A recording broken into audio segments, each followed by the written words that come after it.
Admiral Jake Morrison stood at the large window of New Horizons Station. He watched the empty space around Earth. The blue planet turned slowly below him. It looked peaceful, but Jake knew better. Earth was trapped inside an invisible wall that aliens had built 50 years ago. Jake was 45 years old. He had spent half his life watching this barrier. The aliens called it a quarantine. They said humans were too dangerous to join the galaxy. They said humans would bring war and chaos to their perfect worlds. "Dad, the morning reports are ready," said Lieutenant Amy Morrison. She walked into the command center carrying a data pad. Amy was 24 years old. She had been born after the aliens locked Earth away from the rest of the galaxy. Jake looked at his daughter. She wore the blue uniform of Earth Defense Force. Her brown hair was tied back in regulation style. Amy had never seen the galaxy beyond their prison. She had grown up knowing that aliens thought humans were not good enough. "What do the sensors show today?" Jake asked. "Same as always. The barrier is holding. No alien ships anywhere near us," Amy said. She handed him the data pad. "But something feels different today." Jake had learned to trust his daughter's feelings. Amy had a gift for sensing things before they happened. Other young people her age seemed to have the same gift. The scientists called it enhanced pattern recognition. Jake just called it smart. The alarm suddenly rang through the station. Red lights flashed on every wall. Jake ran to the main control panel. Amy followed close behind him. "What is it?" Jake asked the technician at the sensors. "Sir, we have multiple contacts appearing at the barrier edge," the technician said. His voice shook with fear. "They're big. Really big." Jake looked at the screen. 12 massive ships had appeared out of nowhere. Each ship was the size of a small city. Jake had never seen anything like them in 50 years of watching space. "Are they coming through the barrier?" Amy asked. "No, Lieutenant. They're just sitting there, waiting," the technician said. Jake pressed the communication button. "This is Admiral Morrison of Earth Defense. Unknown ships, state your purpose." A deep voice answered. The words sounded strange, like they came from a mouth not made for human speech. "Admiral Morrison, I am Commander Zethkar of the Galactic Federation. We must speak." Jake's blood turned cold. The Galactic Federation was the group of aliens who had locked Earth away. They had not spoken to humans in 20 years. Why were they here now? "What do you want, Zethkar?" Jake said. "We need your help," the alien said. The words sounded painful. For him to say, "The galaxy is dying." Amy grabbed her father's arm. "Dad, he sounds scared." Jake had never heard fear in an alien voice before. The Federation aliens always acted like they were better than humans. They spoke with pride and confidence. But now this Commander Zethkar sounded like a man facing death. "Explain," Jake said. The main screen changed. It showed a star system far away. Planets circled around a yellow sun. Then something dark came into view. It looked like a cloud of black smoke. The cloud touched the first planet. In seconds, the planet was gone. Not destroyed, gone, like it had never existed. "The Devourers came from beyond our galaxy 6 months ago," Zethkar said. "They consume everything. Matter, energy, life, knowledge. They have destroyed 47 star systems. Our weapons cannot stop them." Jake watched the screen in horror. The black cloud moved to the next planet. Again, the planet vanished completely. The cloud grew larger. "What does this have to do with Earth?" Jake asked. "Our scientists have studied the problem. The Devourers learn from everything they consume. They adapt to our weapons. They predict our strategies. Our knowledge makes us weak against them." Amy stepped forward. "But humans don't have that kind of old knowledge." "Correct, young human," Zethkar said. Your people, especially those born after the quarantine, show different brain patterns. You adapt quickly. You think in ways we cannot predict. You might be able to fight what we cannot." Jake laughed bitterly. "So now you need the dangerous. Humans? After 50 years of calling us violent primitives." "Yes," Zethkar said simply. "We were wrong. Your chaos might be the only thing that can save the galaxy." The screen showed another star system. This one had billions of people living. On its worlds, the black cloud approached. Jake knew what would happen next. "How long do we have?" Amy asked. The Devourers moved toward the center of the galaxy. At their current speed, they will reach Earth in 2 years. But they will consume thousands of worlds before then, including ours. Jake looked at his daughter. Amy's eyes were bright with excitement, not fear. She had spent her whole life wondering what lay beyond Earth's prison. Now the galaxy needed her and her generation. "What exactly are you asking?" Jake said. "Remove the quarantine. Let your young people join our fleets. Teach us to fight like humans. Help us save what remains of galactic civilization." Jake thought about all the years of isolation. All the times humans had begged to join the galaxy. All the times they had been told no. Now the aliens came begging. "I need to speak with Earth's leaders," Jake said. "You have 6 hours," Zethkar said. "After that, we must return to defend what we can, with or without human help." The communication ended. Jake looked at Amy. His daughter was smiling. "This is our chance, Dad. Our chance to show them what humans can really do." Jake nodded slowly. The galaxy that had rejected humanity now needed them desperately. The question was, would humanity choose to help those who had kept them prisoners? For 50 years? Amy was already moving toward the communication station. "I'll contact Earth Command. We need to get everyone together fast."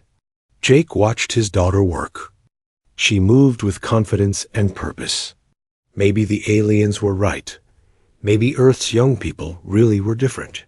Maybe they were exactly what the galaxy needed, but the fate of billions of lives now rested in human hands. Jake hoped they would make the right choice.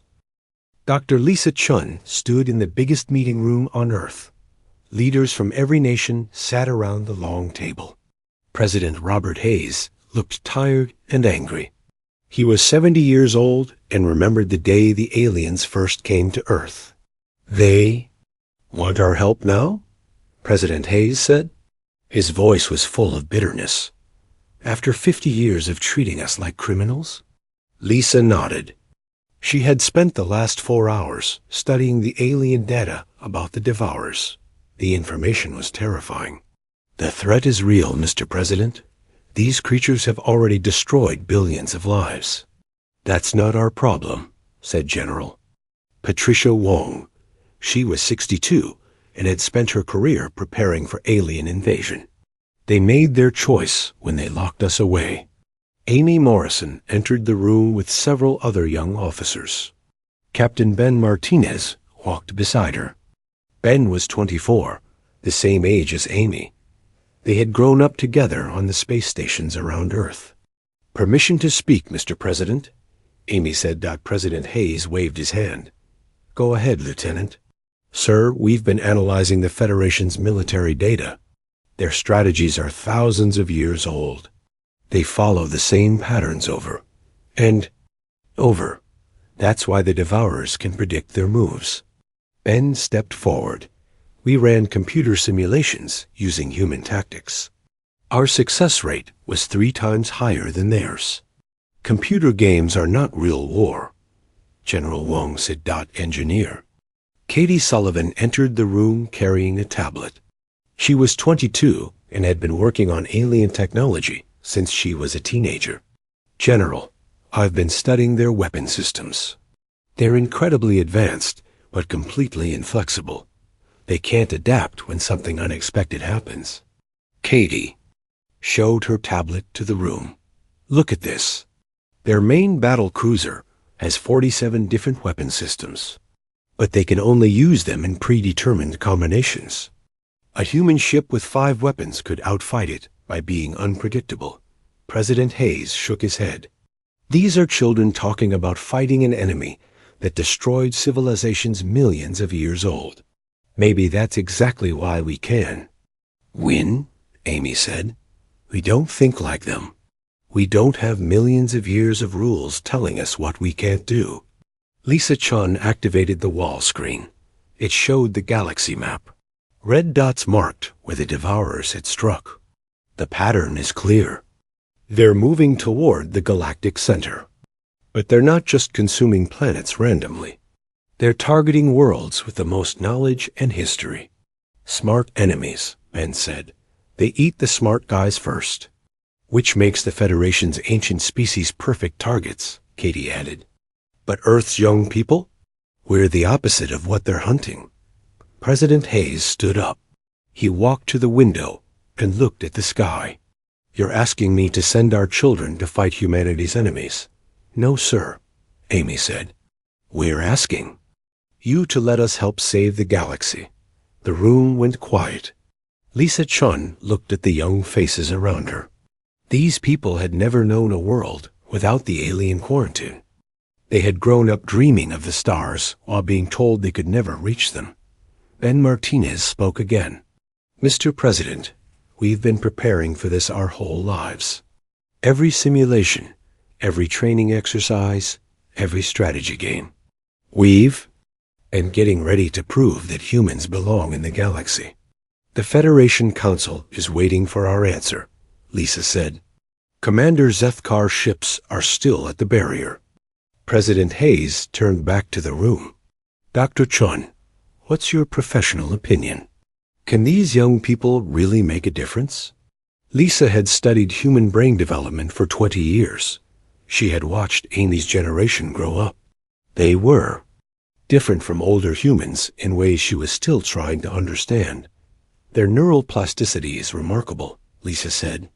They can process information and adapt to new situations faster than any human generation before them. And their ability to work together across different backgrounds is unprecedented. Pretty words, Doctor. But can they fight? Captain Danny Rodriguez entered the room. He was 22 and had just finished testing the first human-alien hybrid. Fighter. Sir, I just flew a Federation starfighter using pure neural interface. My reaction time was 40% faster than their best pilots. General Wong looked interested for the first time. Explain. Their pilots follow procedures. They think through each move.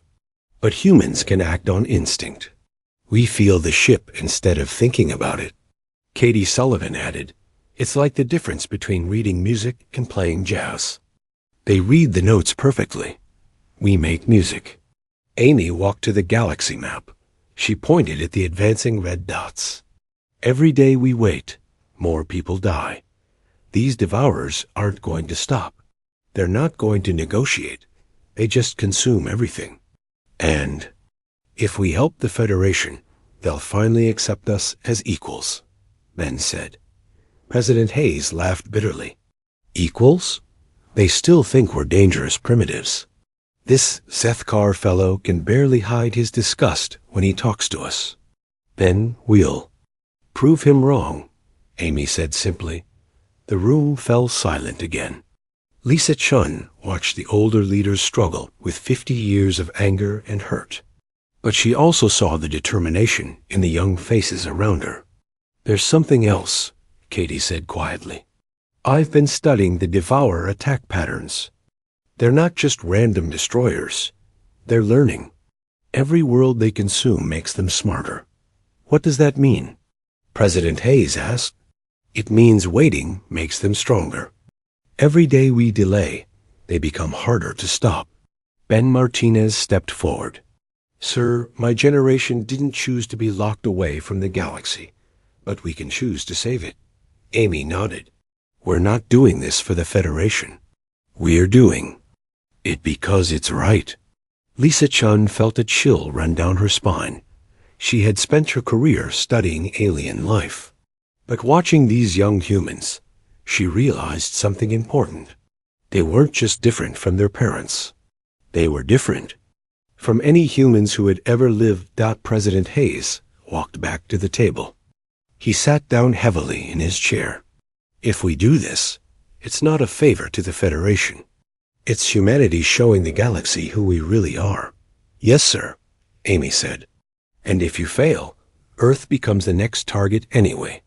We won't fail, Ben said with quiet confidence. President Hayes looked around the room, at the older leaders who remembered the pain of rejection, at the young people who had never known anything but dreams of the stars. Dr. Chun, contact Commander Zethkar. Tell him humanity accepts. Amy Morrison smiled.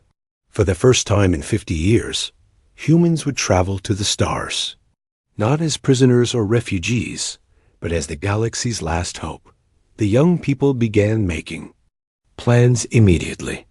They talked quickly, sharing ideas and building strategies. Lisa Chun watched them work and realized something profound. The galaxy had spent 50 years trying to keep humanity's chaos away from their ordered worlds. Now that same chaos might be the only thing that could save them all.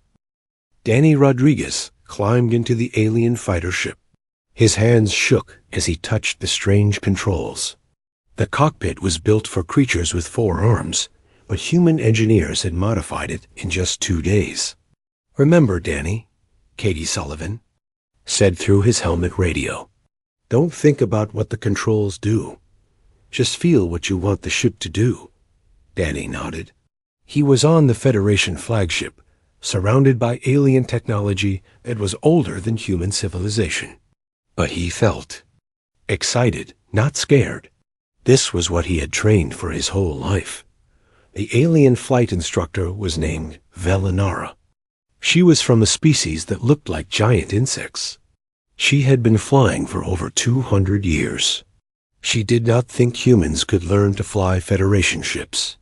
Human Danny, Velinara said in her clicking voice. These ships are very complex. It takes our pilots 10 years to master basic flight. How long did it take you? Danny asked. 15 years. But I was considered very talented. Danny smiled. Let's see what a human can do. He placed his hands on the neural interface. The ship's computer connected directly to his brain. Information flooded his mind. Speed, direction, weapon systems, shield strength. It should have been overwhelming. Instead, it felt natural. The ship lifted off the hangar floor. Danny didn't think about which controls to use. He just wanted to move forward, and the ship obeyed. He wanted to turn left, and it turned. He wanted to go faster, and it accelerated. Impossible, Velinara whispered. Outside the hangar, Captain. Ben Martinez was meeting with Commander Zethkar. The alien commander was tall and covered in golden scales. His species, the Valkyrie, had once conquered half the galaxy before joining the Federation. Your people are unusual, Zethkar said. He was trying to be polite, but Ben could hear the distaste in his voice. We get that a lot, Ben said. They watched Danny's ship through the hangar window. The young human was performing maneuvers that should have been impossible for a first-time pilot. He spun and twisted through the air like he had been flying Federation ships his whole life. How is he doing that? Zethkar asked. Humans adapt fast, Ben said simply. Amy Morrison and her team were in the ship's strategy room.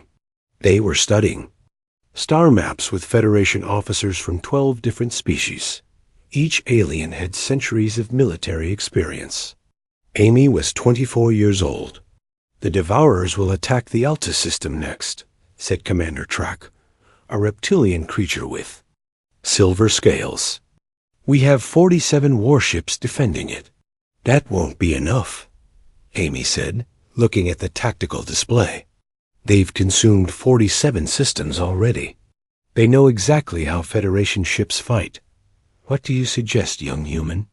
Track asked, His tone suggested he thought she had nothing useful to say. Amy studied the map. We don't defend Altus. We let them come to us. The room went silent. Every alien stared at her. Let them destroy another system? Track said angrily. Billions of lives? No, Amy said calmly. We evacuate Altus, move everyone out. Then we make it look like the perfect target. I don't understand, said Feldar, an alien that looked like a floating jellyfish. Ben Martinez stepped forward. It's a trap. We make them think they're getting an easy meal. But instead, they get us. Amy nodded. The Devourers expect us to. Defend worlds the way the Federation always has. Big fleets in predictable formations. But what if we hide our ships? What if we attack from directions they don't expect? Hiding is not honorable, Track said. Honor doesn't matter if everyone's dead, Amy replied. Meanwhile, Katie Sullivan was in the engineering section with alien technicians. She was looking at a weapon that hadn't worked properly in 300 years. The aliens had tried to fix it many times, but always failed. The quantum resonance is unstable, explained Zorthic, a being made of living crystal. We have followed all repair procedures exactly. Katie looked at the weapon's schematics. They were incredibly detailed and precise. Every step was documented perfectly. What if the procedures are wrong? Impossible. They were written by the greatest engineers in galactic history. Katie smiled. Maybe that's the problem. She started disconnecting systems randomly. The alien technicians watched in horror as she ignored every safety protocol. She connected wires that weren't supposed to touch. She changed settings that had been locked for centuries. Human Katie, you will destroy the weapon, Zorthic said. Maybe, or maybe I'll make it work. She pressed the activation button. The weapon hummed to life. Energy readings spiked higher than they had in 3 centuries. The ancient device was finally working perfectly. How? Zorthic asked in amazement. Your ancestors over-engineered it. Sometimes simple is better. Back in the hangar, Danny Rodriguez was finishing his flight test. He had performed every maneuver perfectly. Things that took Federation pilots years to learn, he had mastered in hours. Velinara floated beside his ship in shock. This should not be possible. Why not? Danny asked. You have no experience, no training in Federation systems, no understanding of proper procedures. Maybe that's why it works, Danny said. Commander Seth Carr had been watching the whole time. His golden scales seemed darker than before. For the first time in his long life, he was beginning to doubt his people's superiority. How many humans can do this? He asked Ben Martinez. All of them. Everyone under 30, anyway. Seth Carr felt something he had never experienced before. Respect for humans. These young creatures were doing things his people considered impossible. They were solving problems that had puzzled the Federation for centuries. The alarm suddenly rang through the ship. Red lights flashed in every corridor. A communication came from Federation Command. All ships, emergency alert. The Devourers have reached the Altus system. They're moving faster than predicted. Amy Morrison ran into the command center. How long until they reach Altus? 6 hours, Zethkar said. That's not enough time to evacuate everyone, Amy said. Ben. Martinez joined them. Then we do this the hard way. We fight them directly. Katie Sullivan's voice came through the communication system. The new weapons are ready. All 12 human pilots are in their ships. Amy looked at Commander Zethkar. Are your people ready to follow human battle plans? Zethkar hesitated. His pride as a Valkyrie warrior fought against his growing respect for human abilities. Finally, he nodded. What are your orders, Admiral Morrison? Amy blinked in surprise. Zethkar had just called her Admiral, a title of respect reserved for the highest Federation commanders. We jump to Altus immediately, but we don't arrive together. We come from 12 different directions. Hit them before they know we're there. That violates every principle of fleet formation, Track protested. Good, Amy said with a smile. That means they won't expect it. As the Federation ships prepared to jump to hyperspace, Danny Rodriguez sat in his fighter cockpit. Around him, 11 other young humans prepared for humanity's first real battle in space. They were about to face an enemy that had destroyed civilizations older than Earth itself. But for the first time in months, the galaxy had reason for hope. Humans were coming, and they were nothing like what the Devourers expected. The Altus system was dying. 3 planets had already vanished into the black cloud of Devourers. The creatures moved like living darkness, consuming everything they touched. Federation evacuation ships struggled to save the remaining civilians. Amy Morrison watched from the command bridge as 12 human fighters spread across the star system. Each pilot took a different approach route, just as she had planned. The Federation ships followed behind, confused by the scattered formation. This is madness, Commander Track said. We should attack together, as one fleet. That's exactly what they expect, Amy replied. She was 24 years old, but she spoke with the confidence of a veteran commander. Danny, report. Danny Rodriguez's voice crackled through the communication system. Target acquired. The Devourers are focused on the 4th planet. They don't see us coming. All fighters begin attack run. Remember, stay unpredictable. The human pilots dove toward the black cloud. Their ships moved in ways that violated every rule of space combat. They twisted and spun, changed direction randomly, fired weapons in patterns that made no sense to trained military minds. But it worked. The Devourers had consumed knowledge from 47 star systems. They knew every Federation battle tactic ever used. They could predict how every alien species would attack. But they had never seen anything like human pilots. Direct hit on Devourer Cluster 7, reported Captain Sam Parker. He was 19 years old and had learned to fly by playing video games. They're trying to adapt to my attack pattern, but I keep changing it.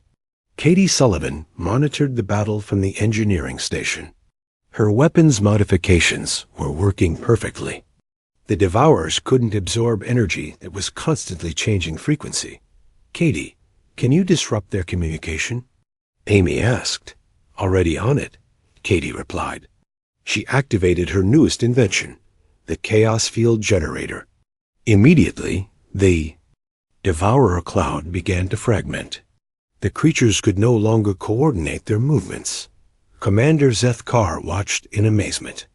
His golden scales trembled as he saw the impossible happening. The Devourers, who had destroyed everything they faced, were retreating.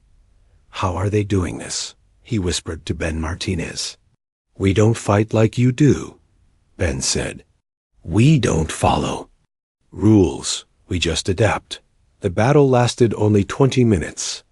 When it was over, the Devourer cloud had been scattered across the system. For the first time since the invasion began, the creatures had been defeated. Amy Morrison received reports from all 12 fighters. No human casualties. All Federation ships intact. Altus system is secure. The communication channel exploded with voices. Federation commanders from dozens of species were talking at once. They couldn't believe what they had just witnessed. Silence. Zeth Carr commanded.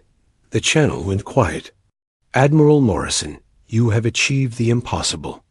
Amy noticed that he had called her Admiral again. This time, other Federation officers didn't object. It's just the beginning, Amy said. The Devourers will adapt to this attack. Next time will be harder. She was right. Over the next 6 months, humanity's young officers led the Federation fleet from victory to victory. But each battle was more difficult than the last. The Devourers learned from every encounter. Captain Sam Parker developed new tactics for each engagement. His strategies became known as chaos protocols, battle plans based on controlled unpredictability. Federation officers struggled to understand them, but they worked. The key is never doing the same thing twice, Sam explained to a group of alien commanders. The moment you create a pattern, the Devourers will exploit it. Katie Sullivan worked with alien engineers to create new weapons. But her greatest breakthrough came from studying the Devourers themselves. They're not just consuming matter and energy, she told Dr. Lisa Chun during a video call to Earth. They're absorbing knowledge. Every civilization they destroy makes them smarter. What does that mean for our strategy? Lisa asked. It means the Federation's ancient knowledge is a weakness. The more history and tradition a species has, the more vulnerable they are. This discovery changed everything. The Federation's oldest and wisest species became the most hunted targets. But humanity's youth became their greatest asset. Lieutenant Danny Rodriguez had been promoted to squadron leader. He now commanded 60 fighters from 12 different species.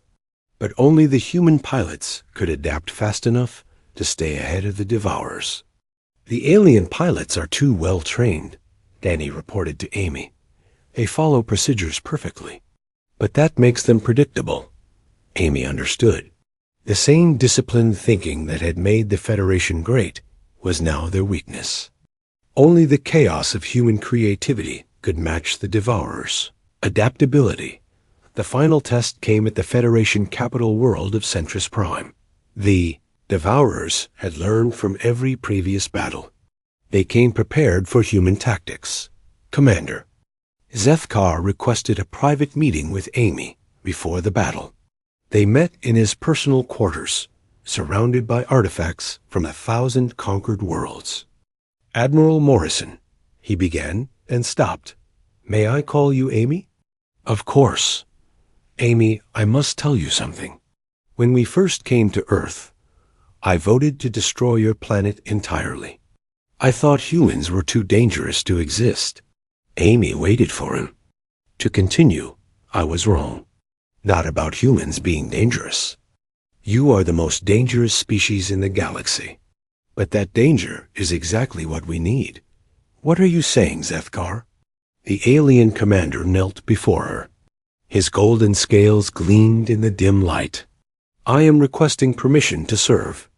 Under your direct command. My fleet, my people, everything I have.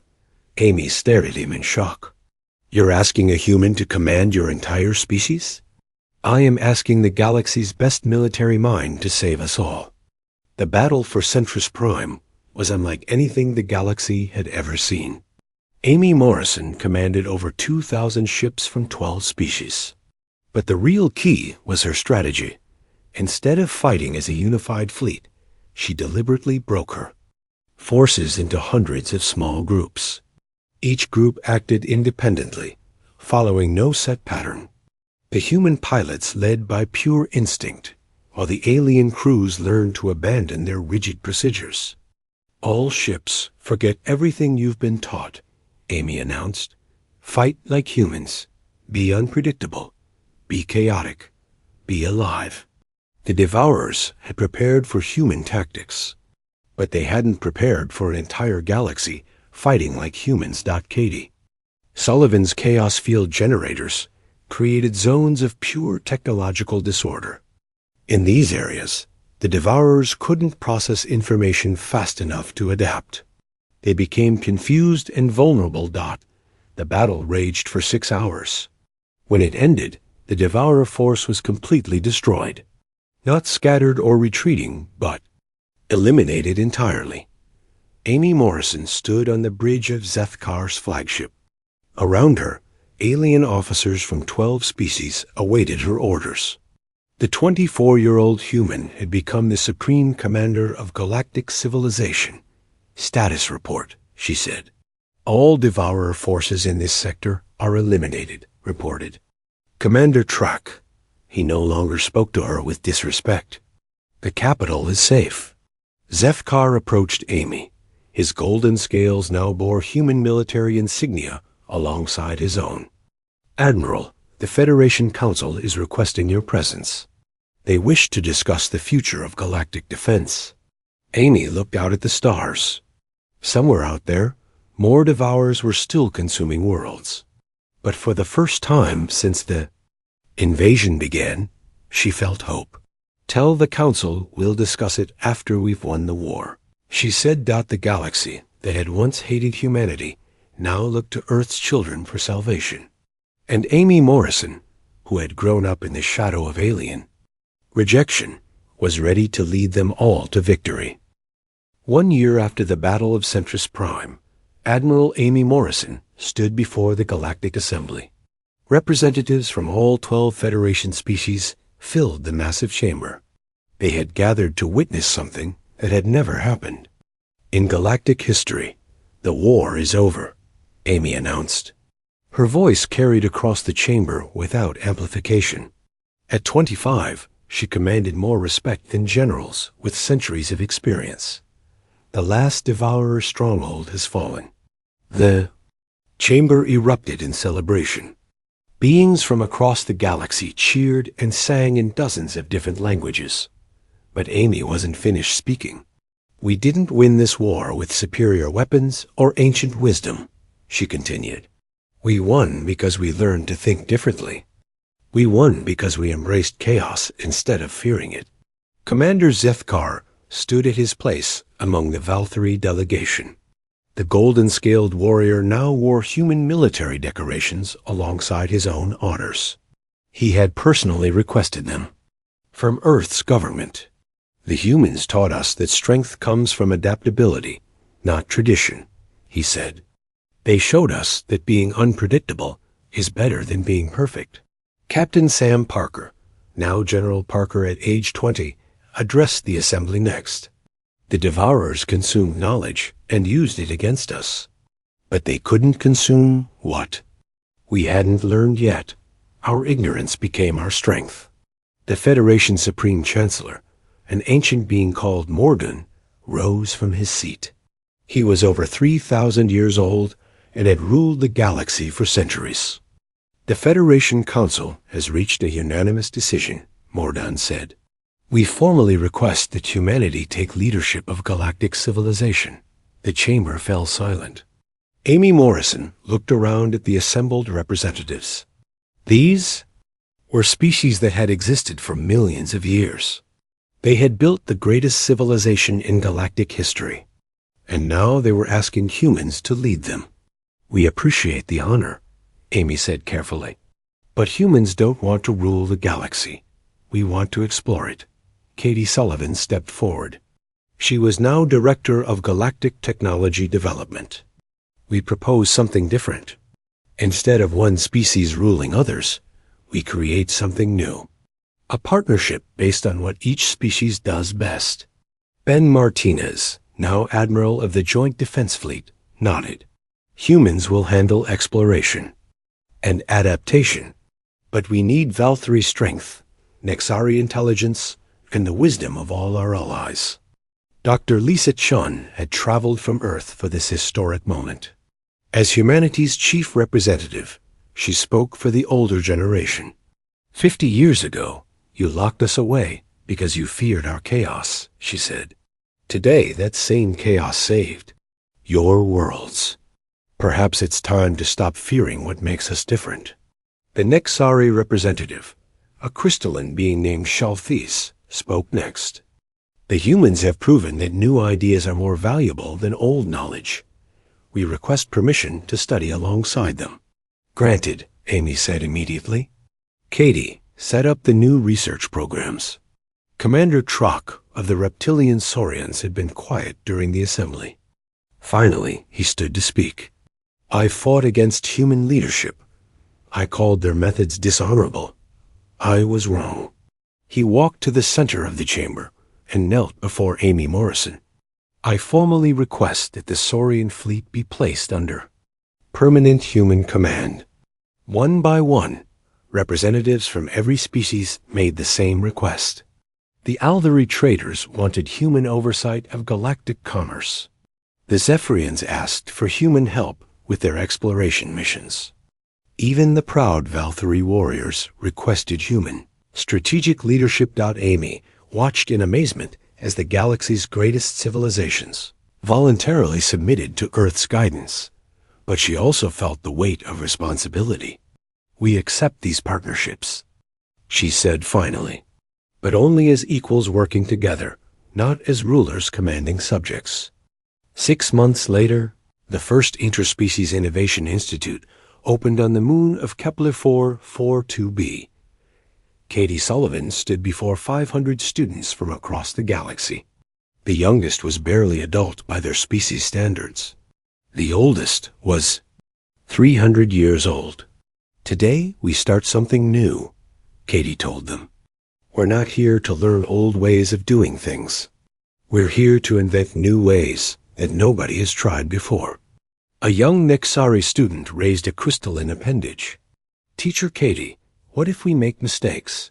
Katie smiled. "Then we'll learn from them and try again. That's the human way." The Institute's first project was ambitious. Design ships that could travel beyond the known galaxy. For millions of years, no species had attempted such a journey. The unknown regions were considered too dangerous, but human curiosity was infectious. Within weeks, students from 12 species were working together on designs that their professors called impossible. Meanwhile, on Earth, President Robert Hayes watched the news reports with pride and sadness. He was now 71 years old and had lived through humanity's greatest triumph. But he also knew he would never see the stars his daughter explored. "Dad, you should be proud," said Captain Sarah Hayes, his daughter. She was 28 and commanded Earth's first deep space exploration vessel. "Your generation kept humanity alive during the quarantine. Our generation gets to explore because of your sacrifice." The old president smiled. "Just promise me something. Sarah, when you find new worlds out there, remember that every species has something to teach us." "I promise, Dad." 3 months later, the first mixed species exploration fleet prepared to depart for unknown space. Captain Sarah Hayes commanded the expedition from the bridge of her ship, the New Horizon. The name honored her grandfather's old defense station. Her crew included beings from every Federation species. But the mission structure was purely human. Flexible command, constant adaptation, and the willingness to change plans when something unexpected happened. Commander Zeeth Carr served as Sierra's second-in-command. The proud Valkyrie warrior had requested the position personally. "I want to learn how humans explore," he had said. "Your people see wonders where others see only problems." As the fleet prepared to jump beyond the galactic edge, Sarah addressed her crew. "We don't know what we'll find out there. Could be empty space, could be new civilizations, could be dangers we can't imagine. But that's exactly why we're going," added Lieutenant Danny Rodriguez, now Chief Navigator. "Because humans have never been satisfied with, we don't know." Jump to unknown space was smooth. When the fleet emerged, they found themselves in a region filled with young stars and forming planets. It was a cosmic nursery where new worlds were being born. "Incredible," whispered Dr. Velinara, the insectoid scientist who had once doubted human abilities. "The energy readings are unlike anything in Federation space." Sarah Hayes looked at the stellar nursery through her ship's viewports. Somewhere in this cosmic garden, new life might be taking its first steps. Maybe someday, those beings would look up at their own stars and wonder what lay beyond. "All ships begin long-range surveys," Sarah commanded. "Let's see what secrets the universe has been hiding." Back in Federation space, Amy Morrison was establishing the new Galactic Defense Academy. Young beings from every world came to study human military tactics. But the most important lesson wasn't about weapons or strategy. "The greatest weapon against any enemy is the willingness to change," Amy taught her students. "The moment you become predictable, you become vulnerable. A young Valkyrie cadet raised his scaled hand. Admiral Amy, what if our traditional ways are better? Then we keep the good parts and improve the rest, Amy replied. But we never stop questioning, never stop adapting, and never stop learning. The cadet nodded thoughtfully. Like many young aliens, he was beginning to think more like a human. 5 years had passed since the Devourer War ended. The galaxy had been transformed. Trade routes that had been the same for millennia were redesigned for efficiency. Ancient bureaucracies were streamlined with human innovation. Scientific research exploded as different species shared their knowledge freely. But the greatest change was in the young beings across the galaxy. They had learned to embrace uncertainty instead of fearing it. They asked, what if, instead of why not? They had become more human while remaining proud of their own heritage. Dr. Lisa Chun, now Director of Interspecies Studies, published her final research paper. It was titled, The Chaos Factor: How Human Unpredictability Saved Galactic Civilization. The Federation's greatest mistake, she wrote, was believing that order and tradition were the highest virtues. The Devourers proved that perfect order leads to perfect predictability, and perfect predictability leads to death. Humanity's gift to the galaxy was not our weapons or our courage. It was our willingness to be wrong, to fail, to try again, and to never stop changing. On the day the paper was published, representatives from 47 newly contacted species arrived at Federation borders. Captain Sarah Hayes and her exploration fleets had found civilizations that had been developing in isolation for millions of years. Unlike 50 years earlier, there was no debate about whether these new species should be welcomed. The galaxy had learned that diversity was strength, and difference was opportunity. Admiral Amy Morrison, now 29 and the youngest Supreme Commander in galactic history, stood once again before the Galactic Assembly. But this time, the chamber held representatives from 60 different species. Today we celebrate not just victory over the Devourers, she said. We sell